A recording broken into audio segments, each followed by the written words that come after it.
चिंता चिंता चिंता, सबके चेहरों पर चिंता।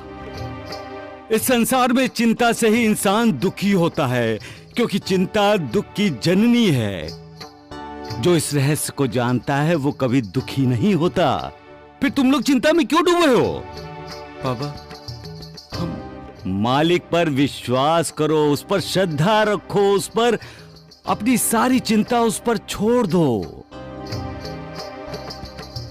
याद रखो, जितना बड़ा तुम्हारा अहंकार होगा उतनी बड़ी तुम्हारी चिंता होगी।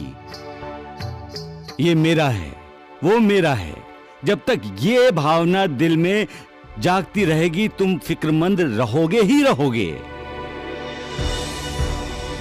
अहंकार त्याग दो, उस मालिक पर निर्भर रहो। उसे जो करना है करने दो, उस पर संशय शक की उंगली मत उठाओ।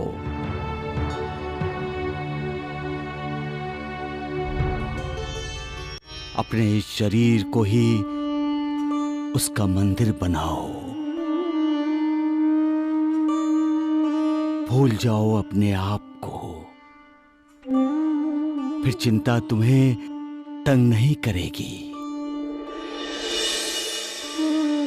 एक समय की बात है, एक साधु गांव के कुछ लोगों के साथ नदी पार करने के लिए नाव में बैठा था। यकायक तूफान आया, नाव डोलने लगी। सब डर गए, चीखना चिल्लाना शुरू हो गया। लेकिन साधु शांत था। वो मुस्कुराता हुआ उस तूफान का मजा ले रहा था। सब लोग उसे देखकर हैरान थे। एक ने तो पूछ ही लिया, यहां जिंदगी खतरे में है और आप हंस रहे हैं? साधु बोला, अगर हम रोएं तो क्या जिंदगी बच जाएगी? सभी चुप हो गए। एक बोला, कमाल करते हैं आप, हम डूबने वाले हैं। साधु ने कहा, अगर ईश्वर यही चाहता है तो ही हम डूबेंगे, वरना नहीं, क्योंकि इस दुनिया में उसने हमें भेजा है। हम अपनी मर्जी से नहीं आए हैं, अब जाएंगे तो उसी की मर्जी से। सभी चुप हो गए।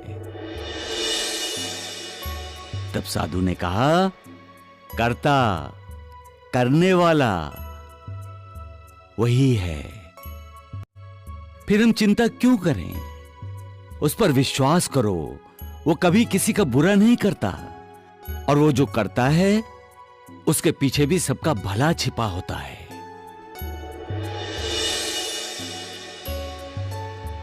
मेरे ख्याल से तुम सभी कुछ पूछना चाहते हो। देवा, हमारी नाव किनारे लग गई। तूफान शांत हो गया बाबा। सबका मालिक।